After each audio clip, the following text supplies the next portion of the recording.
Christmas morning arrived quietly across Nigeria, carrying with it the kind of hope that had survived too many disappointments to be naive, yet remained stubborn enough to believe again. The sun rose gently, touching rooftops and dusty streets with a promise of peace. In homes, children rushed about in new clothes, their laughter filling rooms scented with rice, stew, and anticipation. Mothers checked headscarves and hymn books. Fathers adjusted collars, whispered prayers, and reminded their families that Christmas was not just a celebration, but a testimony that faith still stood. Church bells rang early, calling worshipers from every direction. Some walked long distances, others arrived in crowded vehicles, all drawn by the same expectation. Christmas service mattered.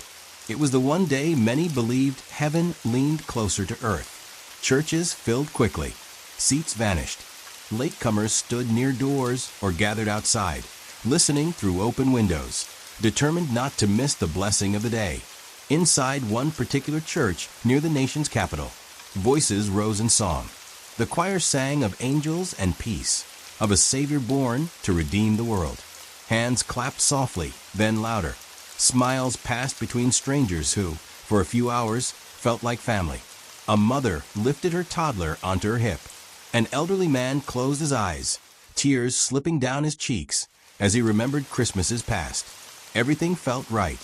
Everything felt safe. No one noticed the tension hiding beyond the gates. No one sensed that joy had already been marked. Christmas, after all, was supposed to be protected by its holiness. People believed that faith created an invisible shield, that places of worship were sacred ground where violence dared not enter. It was an assumption built on hope, not evidence. The service continued. Scripture was read. Prayers were offered for the nation, for families, for peace. A pastor spoke about light overcoming darkness, about love triumphing over hate. The words floated through the hall, sincere and powerful, unaware that darkness was listening. Then, without warning, the world shattered. The explosion did not sound like thunder. It was sharper, crueler, final. A force tore through the moment, ripping joy apart in an instant. Walls shook. Windows burst. The ground seemed to rise violently, throwing bodies aside as if they weighed nothing. The air filled with smoke, dust, and screams that swallowed every hymn still hanging in the room. People fell. Some cried out. Others lay silent. Shoes scattered across the floor. Bibles flew from hands and landed open, pages torn and darkened by ash. A child screamed for his mother. A mother screamed for her child. Confusion ruled, turning seconds into a blur of terror and disbelief. Outside the church, chaos exploded outward. Those who had been standing near the entrance were thrown to the ground. Nearby vehicles rattled and stalled. Passers-by froze, unsure whether to run or help. Smoke climbed into the sky, a black announcement that something unspeakable had happened on a day meant for celebration. Inside, survivors tried to stand, slipping on broken glass and debris. Some crawled. Some carried others. Some simply sat where they had fallen, staring at their hands as if waiting for the nightmare to end. The smell of burning mixed with blood and dust, creating a memory that would never leave those who breathed it in. The singing had stopped, but the noise had not. Sirens wailed in the distance, growing louder with every passing second. Phones rang unanswered on the floor. Messages buzzed in pockets belonging to people who would never read them. Time felt suspended between before and after, between what Christmas had been and what it had just become. News spread quickly. A bomb. A church. Christmas Day. The words traveled across radios, televisions, and whispered conversations. In homes far away, families paused mid-meal, forks hovering as dread settled in. In other churches, services halted as pastors stepped down from pulpits, faces pale, voices shaking as they shared the unimaginable. Questions rose immediately, heavy and painful. How could this happen here? How could this happen today? What kind of hatred chooses a holy morning and turns it into a massacre? No answers came, only grief. By midday, hospitals overflowed. Doctors and nurses moved without rest, hands stained, eyes burning with exhaustion. Blood was needed. Volunteers lined up, sleeves rolled, offering what they could to strangers they might never meet. Outside emergency rooms, families gathered, clutching hope and fear in equal measure, waiting for names to be called. For many, Christmas dinner remained untouched. Music stopped playing. Decorations suddenly felt offensive in their brightness. Nigeria mourned not just lives lost, but innocent stolen. A sacred line had been crossed, and everyone felt it. This was not merely an attack on a building. It was an assault on faith, on unity, on the belief that worship could exist without fear. The bomb had spoken loudly, declaring that no place was beyond reach, no moment too holy to violate. Yet even in the smoke and sorrow, something stubborn refused to die. People prayed amid rubble. Strangers held one another and wept. In the face of terror, compassion rose instinctively, quietly defying the message of hate. Christmas had turned bloody, but the story was only beginning.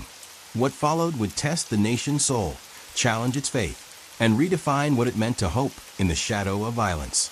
This was the morning meant for miracles, and instead, it became the moment Nigeria would never forget. The seconds after the blast did not behave like normal time. They stretched, twisted, and collapsed into one another, leaving survivors trapped in a slow-moving nightmare they could not escape. Some people stood frozen, unsure whether they were alive or already dead. Others moved instinctively, bodies acting before minds could understand what had just happened. Christmas morning had fractured into before and after, and there was no path back. Dust hung thick in the air, turning sunlight into a dull haze. Breathing became difficult. Each breath burned the throat and lungs. Voices echoed strangely, distorted by fear and debris. Someone shouted for help. Someone else cried out a name again and again, their voice cracking with desperation. Every sound carried panic. A man staggered forward, blood running down his face, unable to feel the deep cut across his forehead. A woman clutched her arm, staring in disbelief at the way it bent unnaturally. Nearby, a child sat on the floor, shaking silently, eyes wide and empty, too shocked to cry. In those moments, pain announced itself unevenly. Some felt it instantly. Others would only realize hours later how badly they were hurt. Outside the church compound, confusion spread like fire. People who had been walking toward the service ran in the opposite direction. Shop owners abandoned stalls. Drivers slammed brakes, creating chaos on the road. Thick smoke rose into the sky, visible from far away, drawing crowds and fear in equal measure. Emergency response struggled to arrive quickly. Roads clogged with panicked vehicles. Sirens wailed but seemed distant, trapped behind human confusion. Ordinary citizens became first responders. Men tore off shirts to use as bandages.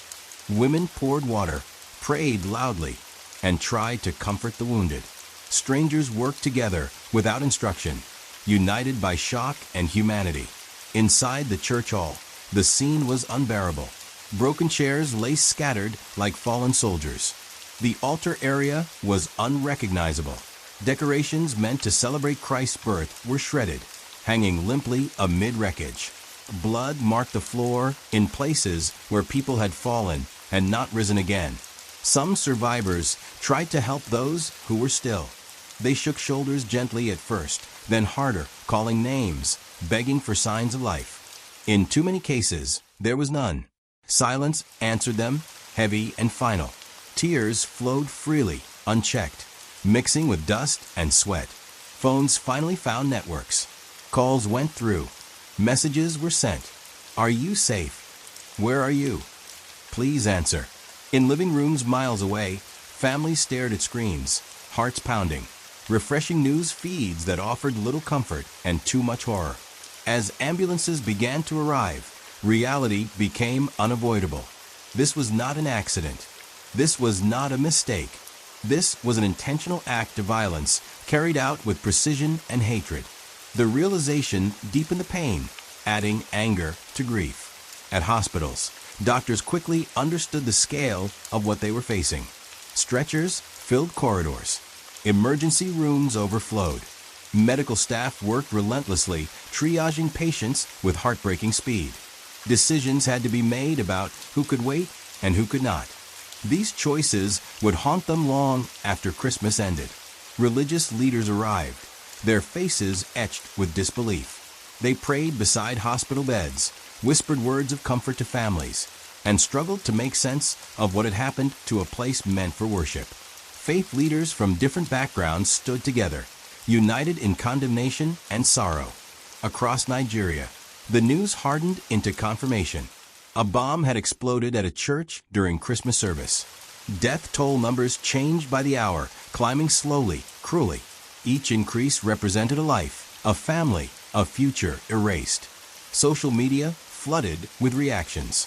Grief, rage, fear, questions. People demanded answers, demanded protection, demanded justice. Others pleaded for calm, worried that retaliation would only multiply the bloodshed. The nation trembled on an emotional edge. For survivors, shock began to fade, replaced by pain and memory. They replayed the sound endlessly in their minds. The blast, the screams, the silence afterward. Many would later say that sleep became impossible, that closing their eyes brought the moment back in unbearable detail. Families searched hospitals late into the night. Some reunited with loved ones, collapsing into grateful tears. Others received news that shattered them completely. In hallways and waiting areas, grief erupted in raw cries that cut through every wall. Christmas night fell quietly over Nigeria, but peace did not follow. Candles burned in windows. Vigils formed spontaneously. Churches opened doors not for celebration, but for mourning. Hymns were sung slowly, broken by sobs. What had happened in those seconds would ripple for years. Trust had been damaged. Safety had been questioned. Worship had been weaponized by those who hated it. The blast had stolen more than lives. It had stolen certainty. Yet even as fear crept in, something else emerged. A refusal to surrender completely. A determination to remember the dead not as victims, but as witnesses to a faith tested by fire. Nigerians mourned deeply, but they also held on to one another. Those seconds had changed everything. They turned joy into grief, faith into questions, and Christmas into a scar on the nation's memory. And as dawn approached again, it became clear that the story was far from over. The explosion was only the beginning of a long and painful journey toward understanding, healing, and by the next morning, the numbers had settled into headlines. So many dead, so many were injured, so many families were affected. Broadcasters repeated the figures with careful voices, as if lowering their tone might soften the blow. But numbers could not carry the weight of what had been lost. They could not capture the lives interrupted, the stories cut short, the futures erased in seconds. Behind every number was a face. There was a woman who had woken before dawn to prepare her children for church, carefully ironing their clothes and reminding them to behave during service. She had promised to cook their favorite meal afterward. She never returned home.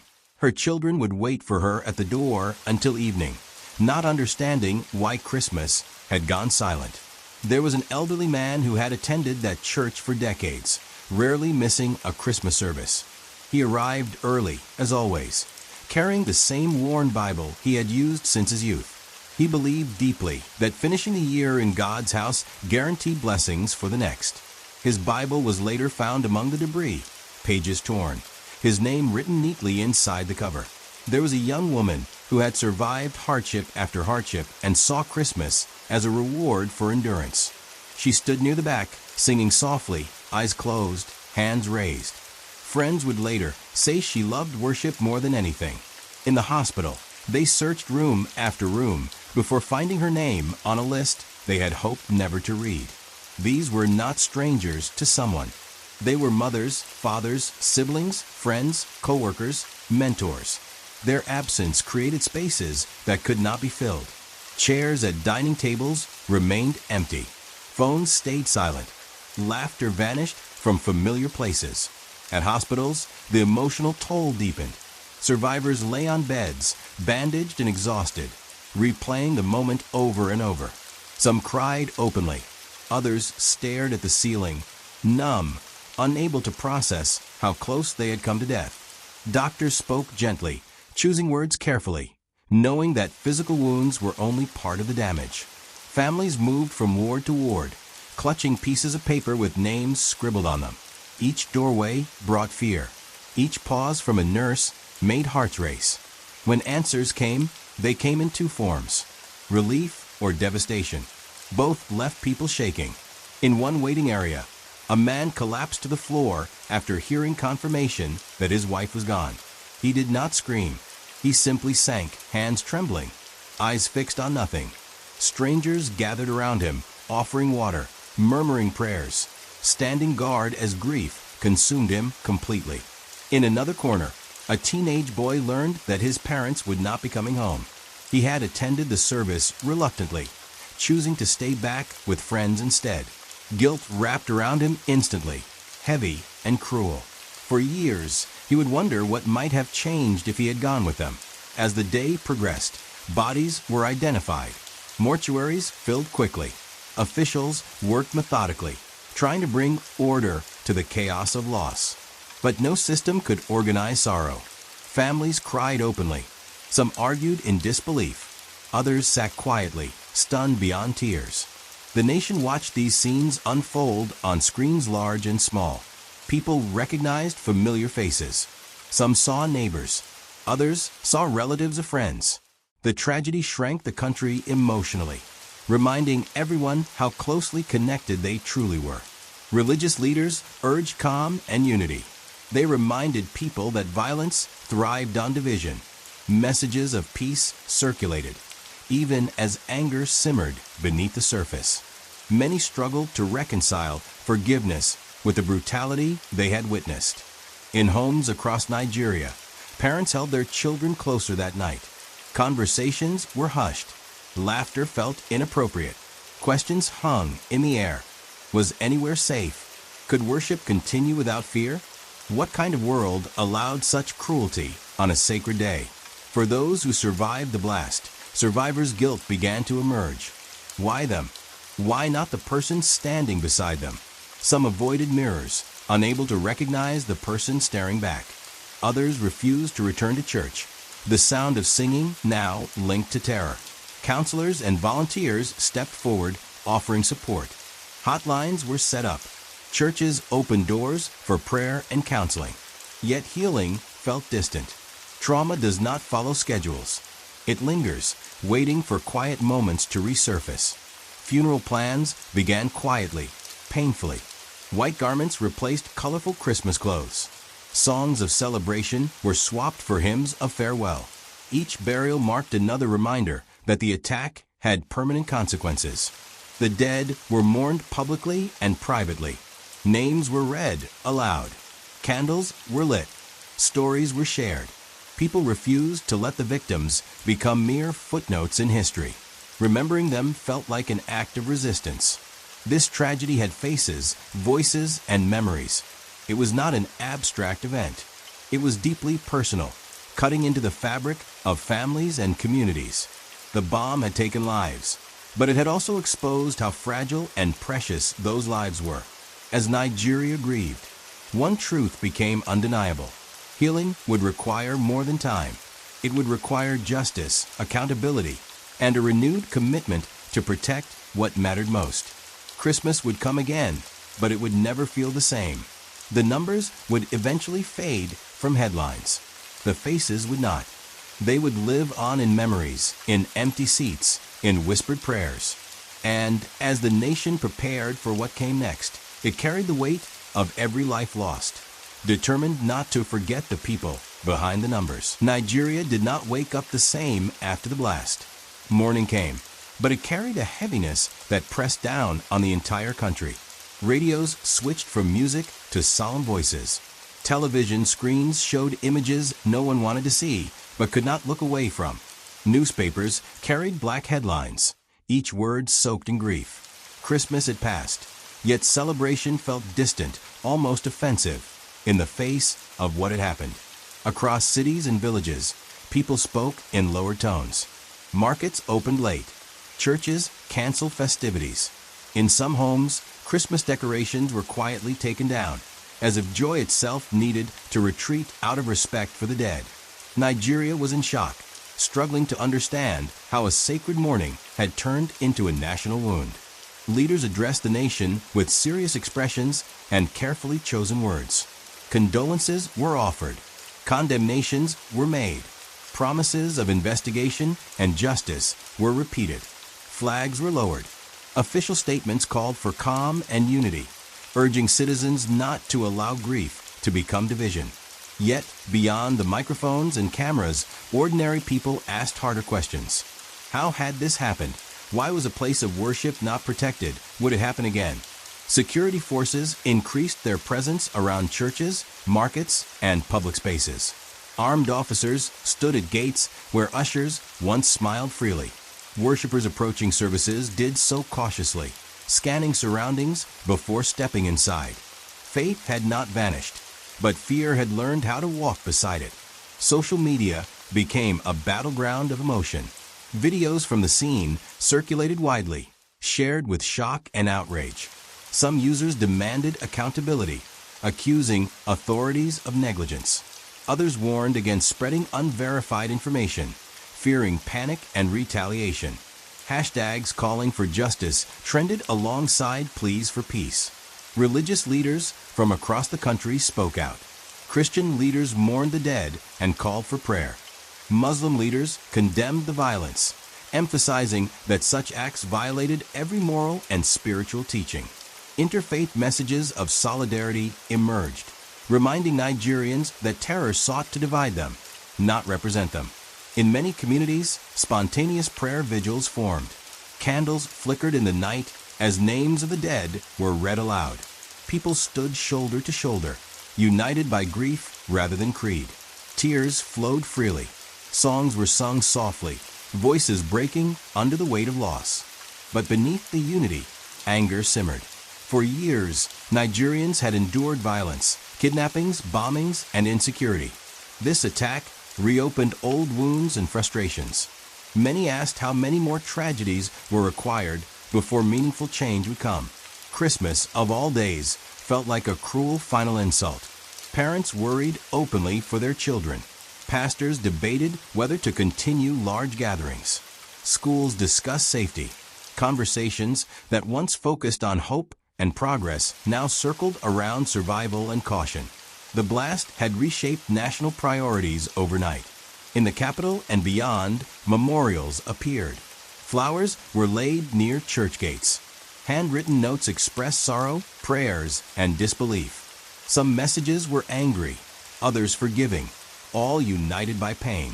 People who had never met the victims felt compelled to honor them. Media coverage continued relentlessly. Analysts debated motives and consequences. Security experts discussed vulnerabilities. Psychologists spoke about collective trauma.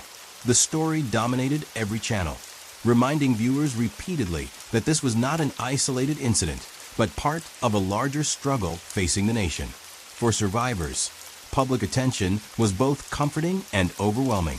Some welcomed the support. Others withdrew, unable to relive the moment repeatedly through headlines and interviews. Trauma demanded silence, even as the nation demanded answers. Churches faced a difficult decision the following Sunday. Some closed their doors out of caution. Others opened them deliberately, refusing to let fear dictate worship. Those who attended did so with mixed emotions. Joy felt inappropriate. Courage felt necessary. Security checks slowed entry. Bags were searched. Metal detectors beeped. The atmosphere was tense. Songs were sung carefully, voices trembling at first, then growing steadier.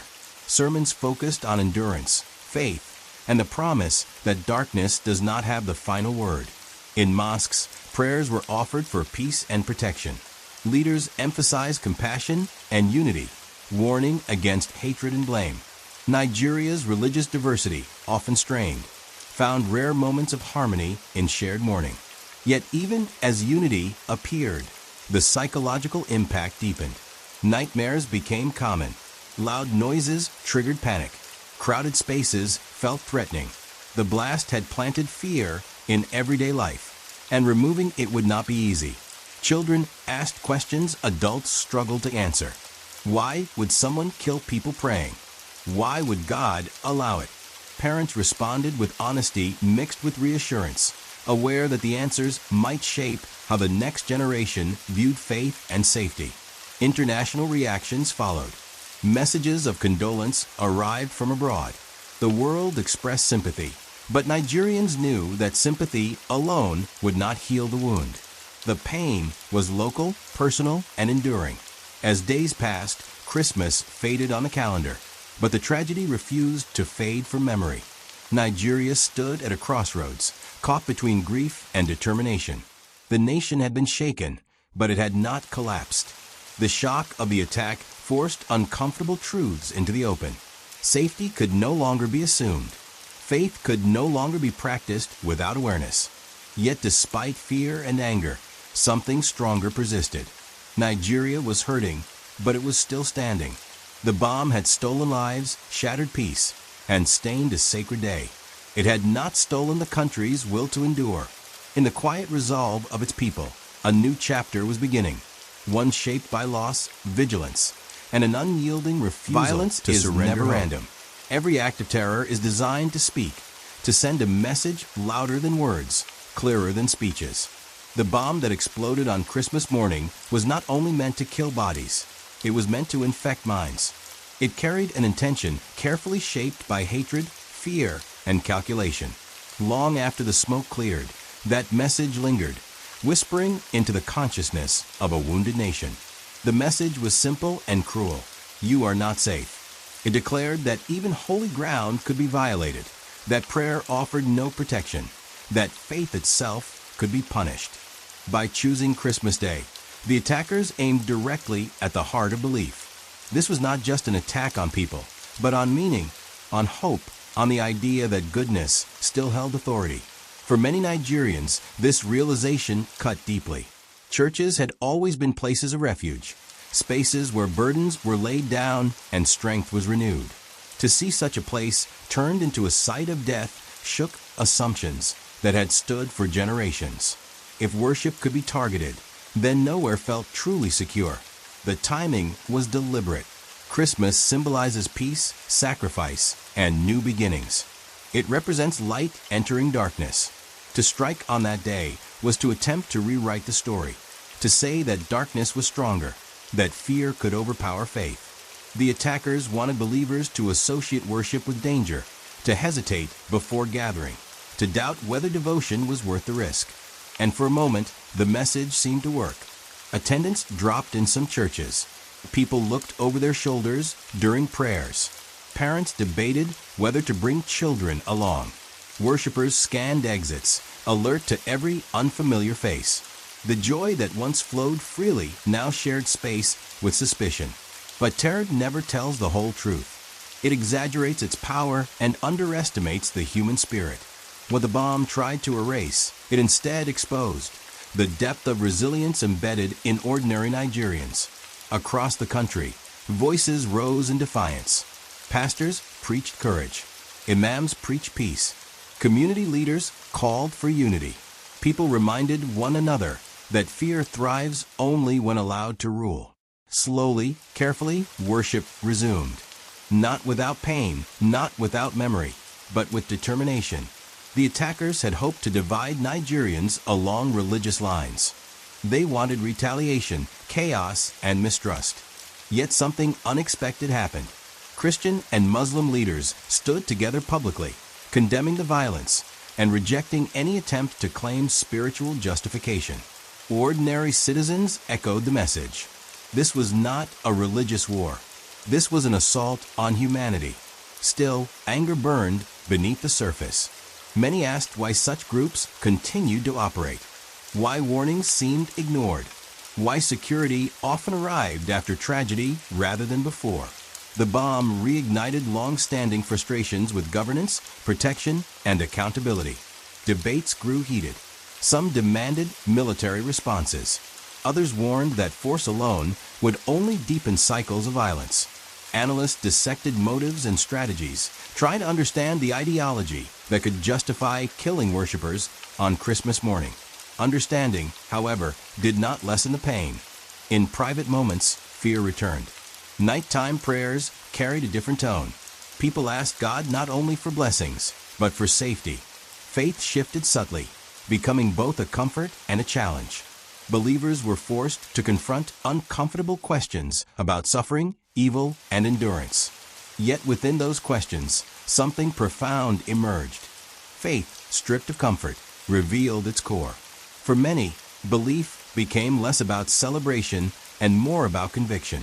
Worship transformed into resistance, prayer into protest against despair. Survivors spoke out, refusing to be silenced. They shared stories of survival, of strangers who saved them, of moments where compassion overpowered chaos. These testimonies spread, countering the narrative of terror with evidence of courage. Memorial services emphasized this shift. Messages focused not only on mourning the dead, but on honoring how they lived. Victims were remembered as people of faith, kindness, and purpose. Their lives, not their deaths, became the focus. The bomb had tried to turn Christmas into a symbol of fear. Instead, it became a reminder of what was worth protecting. Families hugged tighter. Communities checked on one another. Conversations about peace grew more urgent, more sincere. Still, the cost remained undeniable. Trauma lingered. Some never returned to public worship. Others carried invisible scars. Healing unfolded unevenly, shaped by individual pain and strength. Terror may have failed to conquer, but it had succeeded in wounding. As weeks passed, the message of the bomb slowly lost its grip. Fear no longer dominated every thought.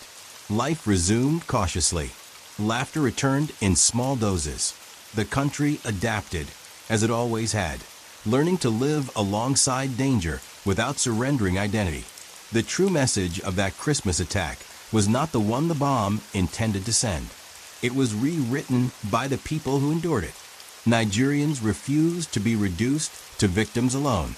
They grieved, questioned, and demanded better, but they did not abandon who they were. Violence spoke loudly that day, but it did not have the final word. The bomb failed to extinguish faith, failed to fracture unity completely, failed to define the future. What it revealed instead was a nation capable of sorrow and strength in equal measure. Christmas had been attacked, but its meaning survived. And in that survival lay the quiet defeat of terror.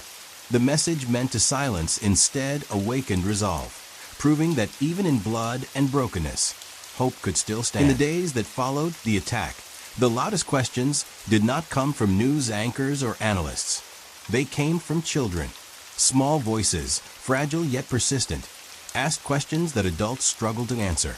Questions that cut deeper than statistics and speeches ever could. Mummy, why would someone kill people in church? Daddy, will it happen again? Did God see what happened? Parents froze mid-sentence, searching for words that could protect innocence without lying. Christmas had always been a season of stories about angels, shepherds, and peace on earth. Now those stories collided with images of smoke, blood, and sirens. For many children, the world no longer felt predictable. In homes across Nigeria, families sat closer together. Televisions were turned off more often. Conversations happened in whispers. Parents watched their children carefully, noticing changes they did not expect. Nightmares became common. Some children refused to sleep alone.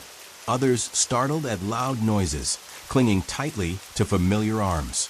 In one household, a young girl who had attended church every Sunday suddenly refused to step inside again. Each time her mother mentioned service, she shook her head violently, tears filling her eyes.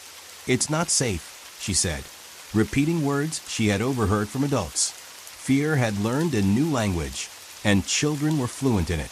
Schools reopened cautiously. Teachers noticed unusual silence in classrooms that were once noisy.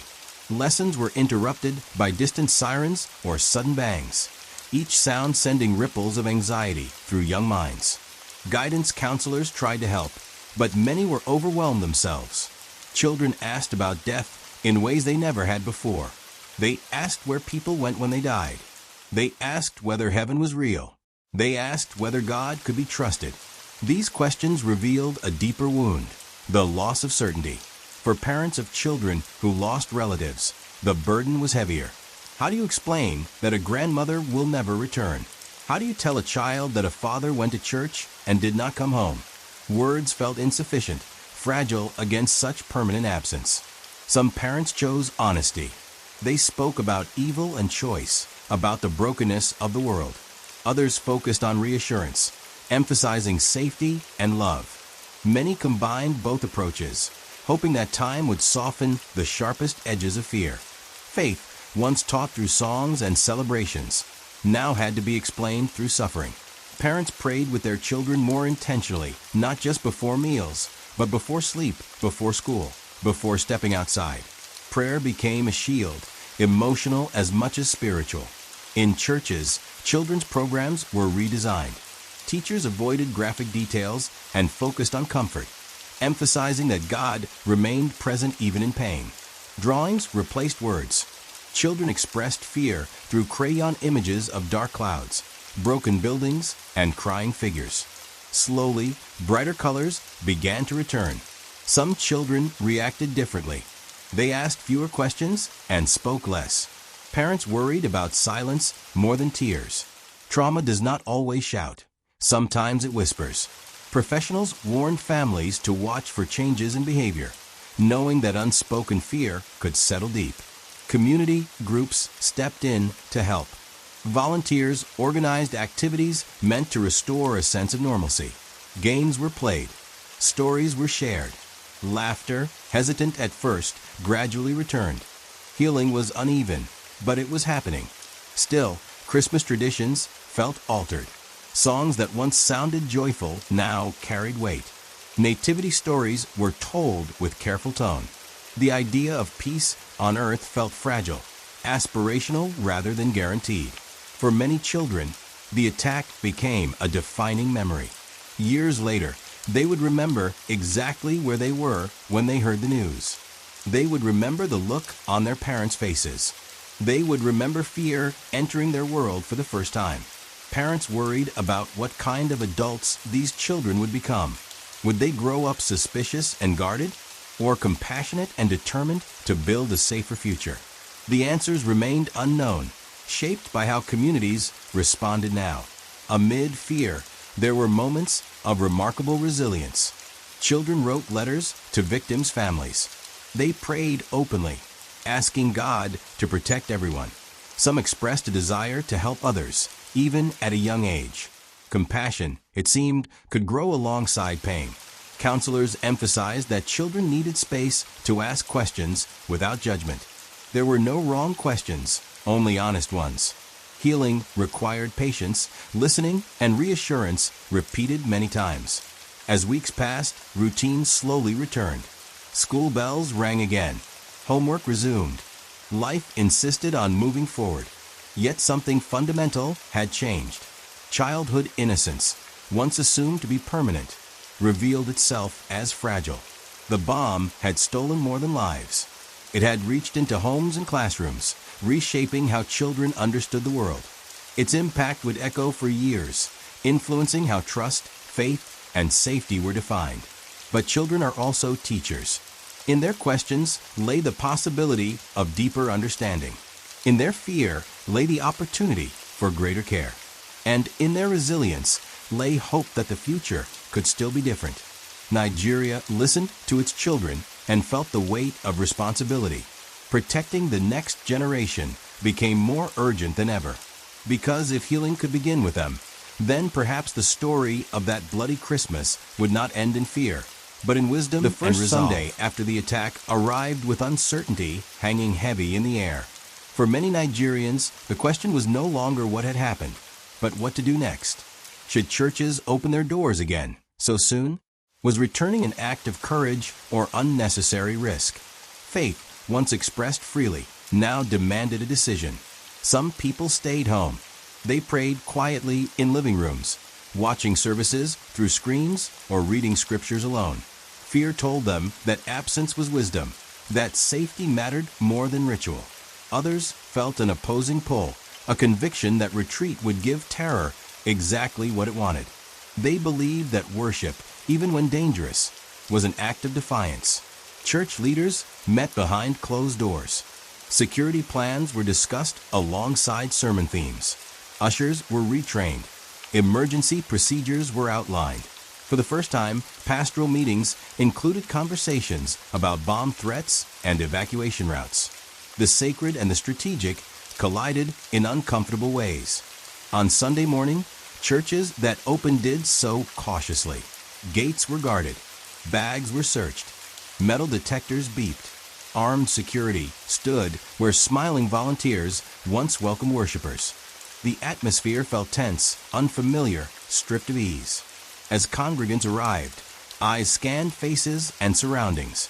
Every unfamiliar sound triggered alertness. Yet despite the fear, people came.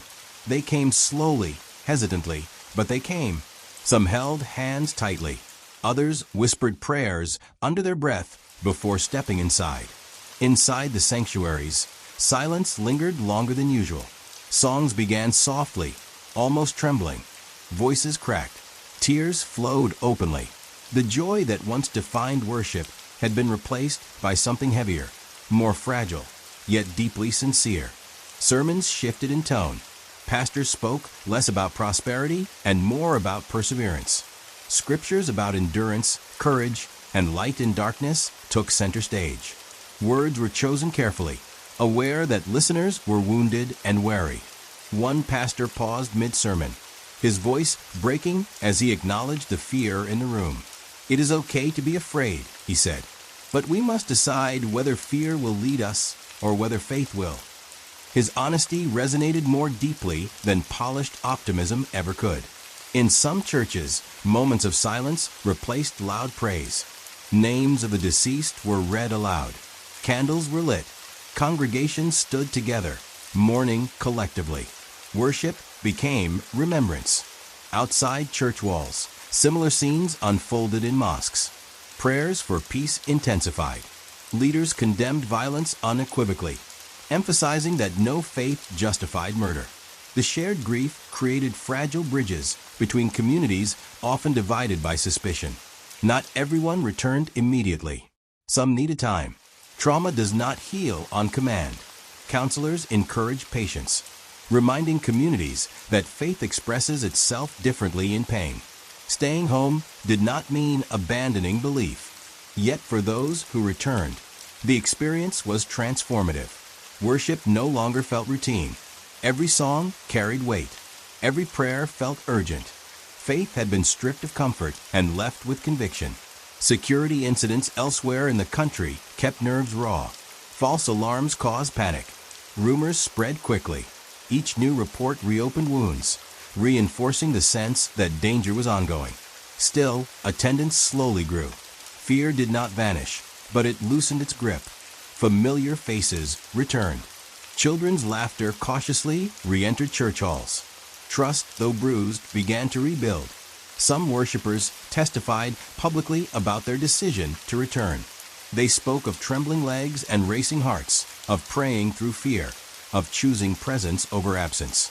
These testimonies inspired others, creating a ripple effect of courage. Faith under fire revealed unexpected strength. Communities organized security committees. Interfaith dialogue increased. Conversations about peace became more intentional. The tragedy forced faith communities to mature, to confront reality without surrendering hope. Critics questioned whether gathering publicly was wise. Supporters argued that surrendering sacred spaces would concede victory to violence. The debate continued, reflecting the broader tension between safety and freedom. For many believers, the attack redefined faith itself. Belief was no longer abstract. It demanded trust in uncertainty, hope without guarantees. Faith became less about protection from suffering and more about perseverance through it. As weeks turned into months, the memory of the attack remained present. Anniversaries were marked quietly. Security remained visible. The innocence of worship had been lost, replaced by vigilance. Yet something beautiful emerged from the ashes. Worship deepened. community bonds strengthened. Faith communities learned to support one another more intentionally, recognizing vulnerability as a shared experience. The bomb had tried to silence worship. Instead, it refined it. Songs sung after the attack carried greater meaning. Prayers offered after fear held deeper sincerity. Faith, tested by fire, proved resilient. Nigeria's churches did not return to what they had been before. They became something different, shaped by loss and courage. Worship continued not because fear disappeared, but because faith refused to surrender. This was faith under fire, wounded, cautious, yet unbroken. And as the nation moved forward, it became clear that the story was no longer only about what had been destroyed, but about years have passed since that fateful Christmas morning. Yet the echoes of the blast continue to linger. Streets, once bustling with festive cheer, still carry shadows of uncertainty in places where laughter once dominated. Homes remember the absence of loved ones, and hearts carry the weight of a day that should have been holy, but was instead scarred by violence. For survivors, memory is a persistent companion. They replay the explosion in their minds, not in seconds, but in fragments, smells of smoke, the sound of shattering glass, the cries of children, the weight of someone's hand slipping from theirs. Anniversaries bring the same questions and the same pain, each year reminding them that loss is not linear. Grief does not fade simply because time moves forward. Children who witnessed the aftermath grew up with an understanding of mortality and fear at an age that should have been innocent. For some, Christmas became a complicated time.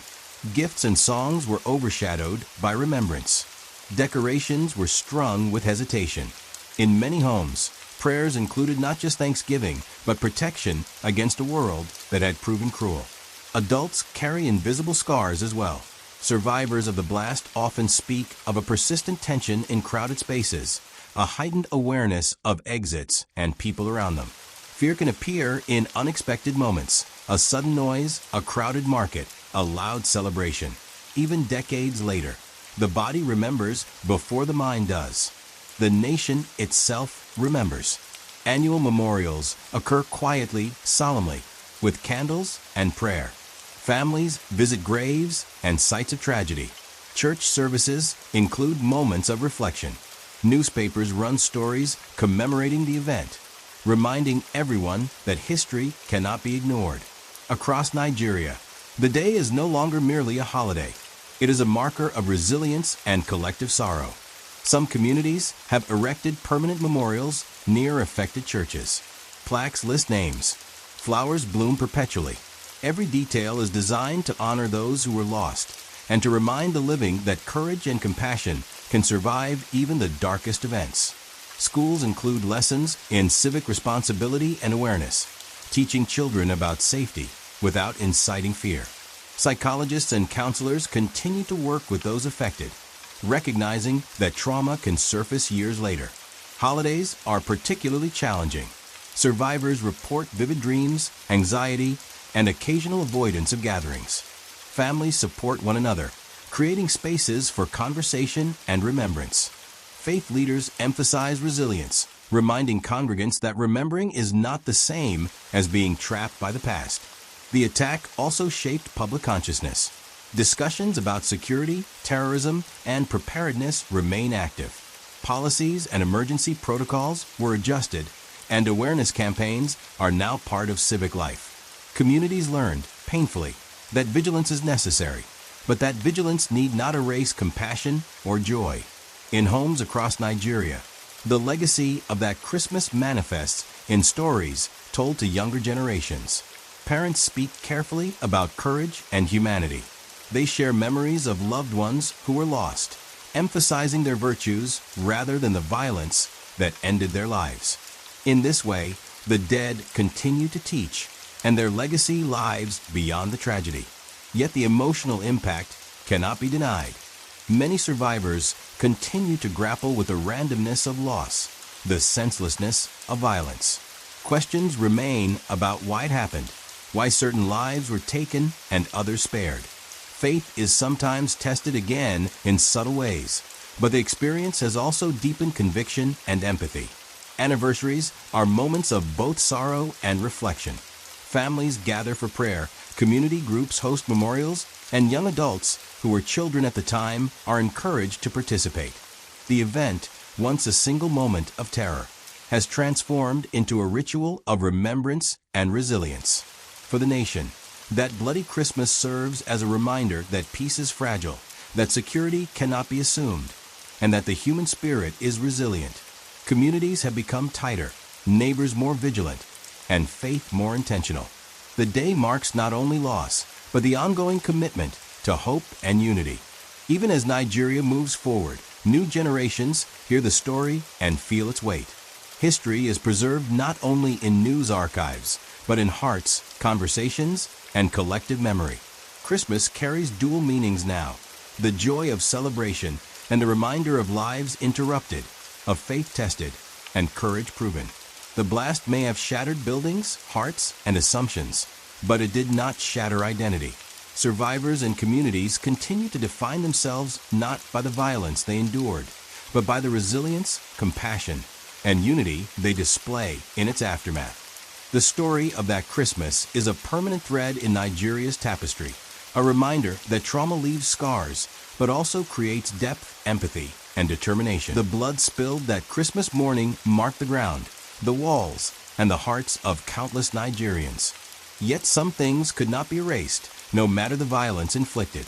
Humanity, courage, memory, and hope endured beyond the smoke, the sirens, and the mourning. While the bomb took life, it could not take everything. Families gathered to remember. In homes filled with absence, people spoke openly about those they had lost, recalling names, habits, laughter, and love. They shared stories of bravery and kindness, insisting that memory would carry more than grief. The dead were honored not as victims, but as people who had touched others' lives profoundly. In the hospitals where survivors healed, volunteers continued to offer care. Nurses, doctors, and ordinary citizens worked tirelessly, not just to patch wounds, but to restore dignity and hope. Some survivors spoke of gratitude for strangers who saved them, offering reminders that even in horror, humanity shines brightest in unexpected places. Faith communities found creative ways to preserve courage. Memorial services emphasized life and resilience rather than terror. Churches and mosques shared spaces, creating moments of interfaith unity. Messages of peace were broadcast, ensuring that terror could not dictate the narrative. Counseling centers became essential in neighborhoods where the blast had left deep psychological scars. Children, parents, and survivors attended sessions that taught coping strategies, emotional expression, and reconciliation. Trauma was recognized as both individual and communal, shaping how societies approached healing after violence. For some, justice became central to recovery. Investigations sought to hold perpetrators accountable. Courts, law enforcement, and civic activists worked to ensure that violence would not be forgotten or ignored.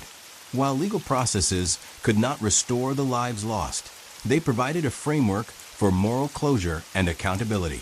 Stories of heroism emerged. Neighbors rescued strangers from debris. Volunteers organized blood drives. Individuals ran into danger to help others. These acts, often unnoticed in headlines, reminded the nation that courage persisted, even in the darkest hours. Media coverage, initially dominated by horror, began to shift toward resilience. Documentaries, interviews, and news reports focused on survival, generosity, and reconciliation.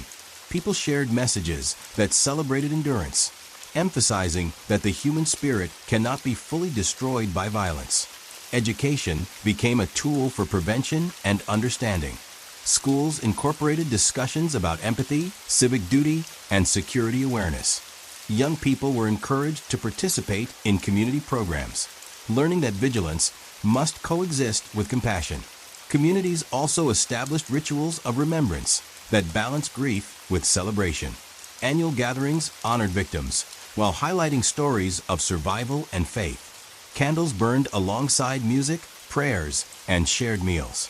The narrative shifted from victimhood to the affirmation of life and collective courage. Despite all efforts, scars remained. Some survivors never returned to crowded spaces. Others carried nightmares that resurfaced at holidays. Grief lingered in households, leaving silence where laughter once lived.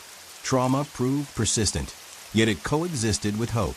Public discourse increasingly acknowledged that recovery requires more than time. It demands intentional action. Communities invested in mental health resources, neighborhood watch programs, and interfaith initiatives. Policies were revised to improve safety in public spaces, especially in places of worship. The event also altered national consciousness. Citizens became more vigilant, yet more compassionate.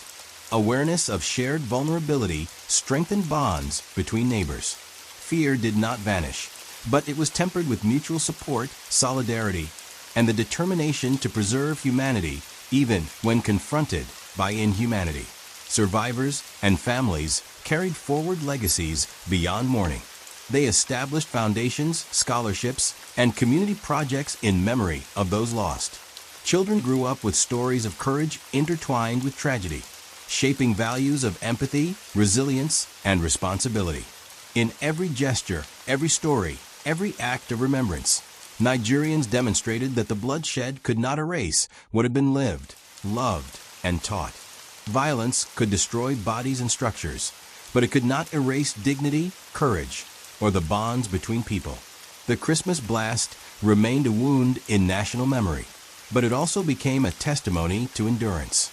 What the blood could not wash away was stronger than the attack itself. Community, faith, memory, and hope. In preserving these, Nigeria resisted letting terror define its identity. Christmas morning in Nigeria had forever changed. It was no longer merely a day of celebration, gift-giving, and worship. That bloody morning had etched itself into memory, claiming a permanence that anniversaries would inevitably recall. Yet even amid sorrow, the story of resilience, unity, and courage had emerged, ensuring that the day became more than a tragedy. It became a testament to survival and humanity. Communities carried the weight of remembrance into every Christmas that followed. Families who lost loved ones gathered quietly, lighting candles, sharing memories, and embracing one another. Children asked questions that had once been too painful to voice, and adults answered with honesty and love, balancing truth with comfort. The day became a ritual of reflection, reminding the nation that remembrance is both an act of mourning and of honor. For many, faith had deepened in ways that celebration alone could not achieve. Worship services incorporated stories of courage, songs of perseverance, and prayers for peace and protection. Congregations learned to worship with intention, understanding that joy could coexist with vigilance. The sacred had been tested, and the people had responded with courage. In neighborhoods across Nigeria, the memory of that morning shaped daily life. Security became more visible, emergency protocols more widely known, and vigilance more ingrained in ordinary routines. Yet even amid precautions, people refused to let fear dominate their lives. They continued to attend church, markets, schools, and public gatherings, asserting that life must persist alongside caution. The children who had grown up with the memory of the blast carried lessons that no textbook could teach. They understood mortality, compassion, and the fragility of safety. Yet they also embodied resilience, empathy, and hope. Many became active participants in community safety, interfaith dialogue, and initiatives to support the vulnerable, transforming trauma into purpose. Anniversaries of that Christmas morning became solemn, yet unifying occasions. Communities held memorials, lit candles, and read the names of those lost. Stories of survival and courage were shared, creating continuity between memory and life. The day, while marked by grief, reinforced the values of solidarity and remembrance. The nation's consciousness shifted. Terror had sought to define Christmas by fear and blood, but Nigerians collectively reclaimed the day. They refused to allow a single act of violence to dictate the meaning of their traditions, faith, or communal bonds. Christmas became both a reminder of vulnerability and a celebration of the human spirit's endurance. Public discourse evolved alongside memory. Policymakers, faith leaders, and civic organizations emphasized not only prevention, but the importance of emotional resilience and community support. Children learned both the harsh realities of life and the power of compassion. Adults acknowledged pain while modeling courage and empathy. Media coverage remembered the event not solely as a tragedy, but as a story of courage, endurance, and human connection. Documentaries and interviews highlighted acts of heroism, volunteerism, and the everyday bravery of individuals. The narrative transformed from a singular act of terror to a testament of national resilience. The families of victims created legacies that ensured remembrance transcended grief. Foundations, scholarships, and community projects were established in honor of those lost. These acts ensured that the lives taken continued to influence and enrich society, providing purpose beyond mourning. Even decades later, the memory remained vivid. For those who survived, the sound of sirens, the smell of smoke, or the echo of emergency alerts could trigger recollection. Yet these moments also carried strength, the knowledge that the nation, its communities, and its people had endured. The Bloody Christmas had redefined the calendar. It was never just a day marked by religious rituals. It had become a symbol of life's fragility, the endurance of faith, and the persistence of humanity. Every year, candles, prayers, and reflections honored not only loss, but also the courage that survived violence. Ultimately, the day reminded Nigerians that life is not guaranteed, but dignity, compassion, and resilience are choices that can be made daily. Christmas, once only a date on the calendar, now held layers of meaning: memory, courage, unity, and hope. The bomb tried to define Christmas by fear, but the people redefined it by courage. The nation refused to let terror write the story. Survivors, families, and communities ensured that while the tragedy would never be forgotten, it would also never be allowed to destroy the spirit of the living. Nigeria emerged scarred but unbroken. The country learned that remembrance and resilience coexist. Children grew into adults who understood that hope is a deliberate act, and faith is not defined by absence of suffering, but by the perseverance to continue despite it. That bloody Christmas morning, frozen in history, became a measure of the nation's heart. Violence could end lives, but it could not erase memory, courage, or hope. Every year that passed, Nigerians remembered, reflected, and reclaimed the day, proving that even amidst tragedy, the human spirit is never fully defeated. Christmas in Nigeria, forever altered, remains never just a date on the calendar. It is a story of loss, endurance, and the power to rise again. And through remembrance, the nation continues to honor those lost while affirming that courage, faith, and humanity endure beyond blood and terror.